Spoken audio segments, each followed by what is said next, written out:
right now. So the weather took its toll on some of the biggest games set to be played in the sports world tonight, specifically the boys and girls sectional basketball semifinal round contests that were originally set to go down. Only one postponement. Other than that, it was times of games that were moved around, with local teams involved in the boys Class 3A side and the girls Class B side.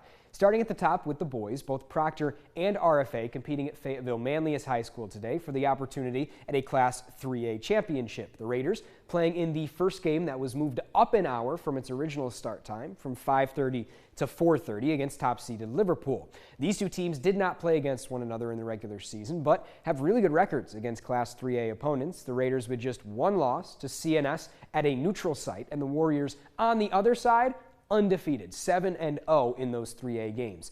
A defensive battle from the beginning. It was only 17-7 at halftime, but the Warriors are able to turn it up a little offensively in half two. Alex Tremblay leads the way with 15 points. Mark Simmons had 9 as the top player for the Raiders, but Liverpool wins it 44-28. The other contest, the 2-3 seed game, had the Black Knights of RFA as the underdog in the seeding, 17-4 overall to Cicero North Syracuse's 19-2. But one of those two losses for the North Stars was against RFA. That game was on January 23rd and saw a final score of 97-78. More low scoring in this playoff bout. RFA held the lead even at points in the fourth quarter, but an offensive foul with under 10 seconds remaining meant that the Black Knights couldn't get a game-tying three-pointer up in the air, and that's the difference in the end. 61-58, CNS wins and moves on to play Liverpool. On the girls' side, the local squad is the favorite, not just to win tonight, but also to win the whole section, and that's the Jugglers of Notre Dame, who are the #1 seed in the girls' Class B bracket, but tonight had an opponent that's trying to play Cinderella, coming out of the Center State Conference in the Little Falls Mounties. Little Falls, the 5 seed in this bracket, wins over 12th-seeded Sherburne-Earlville and 4th-seeded Phoenix to reach the semifinals. They held an overall of 20-2, so despite needing a seeding upset to get to this game, they're still very, very good. A really weird 2-possession loss to under 500 Lawville, but other than that, the other time they came out on the wrong end was the game prior against Hamilton, a Hamilton team that will play for the Class C championship this weekend. Notre Dame comes in looking for their 20th win of the campaign with an additional loss on their record, so they're 19-3.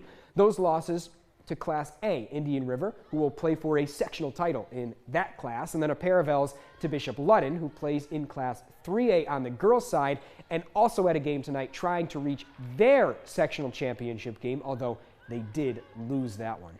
The Jugglers, led by sophomore Ella Trinkus, one of 3 Trinkuses on the team. Ella, though, averaging over 25 points per game, scoring over 30 points 6 separate times. This game was at neutral RFA, and it was the Jugglers who escape with the win, so they will move on to the championship to be played at OCC this weekend, and in that championship game, they will play 3rd-seeded Marcellus.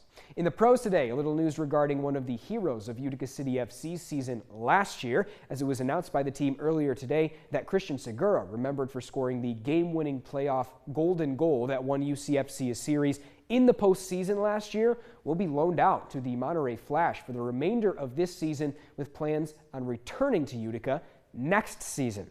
You may be saying, why would Utica send one of its better players to a division rival, especially one that has 80 points for your team over the last 3 seasons? Well, Segura took to the Major Arena Soccer League's announcement of the transaction on Facebook and told us exactly why. It's his visa status. So you can see in this reply to a Facebook comment, Segura states that if he plays for a Mexican team, he's allowed to cross the border to compete, but without a work visa, he cannot for an American-based squad. So UCFC, wanting him to still be able to play and develop as a player, made the decision to loan him to the Mexican squad that plays in the Eastern Division so that he can have game experience this season. He is yet to see action in the 2023-24 campaign in a game.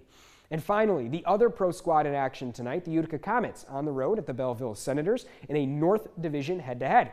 Utica, 8 points behind Belleville in the standings, but if they got a win tonight and Laval lost to Bridgeport, which they did not, then they could have hopped out of last place in the North Division, and with that, be just 1 spot out of playoff positioning. Utica and Belleville played 5 times prior to this game, none of those games going past regulation. So the records for the two teams against one another, 2-3 for Utica, 3-2 for Belleville. And this is the 3rd time that they played in the Great White North, having split the 2 games previous at CAA Arena. The Comets coming off of a 5-2 win at Syracuse over the weekend, where they saw rookie Chase Stillman score his first career hat trick. They were looking for a little more luck tonight, trying to knock off the team that presently sits at 3rd place in the North, 7th place in the East, and right now in the middle of the AHL at 15th. They had a little extra help, Nolan Foote, on a conditioning stint after being injured in preseason camp with the New Jersey Devils earlier this year. Expect him to be down for another probably 2 games after this one. But it's Belleville that comes away with a win, a 3-0 win, so Utica can't even get on the board, and they are shut out up in Canada. They'll be back to play in Utica on Friday. Coming up after the break, we've got more Eyewitness News.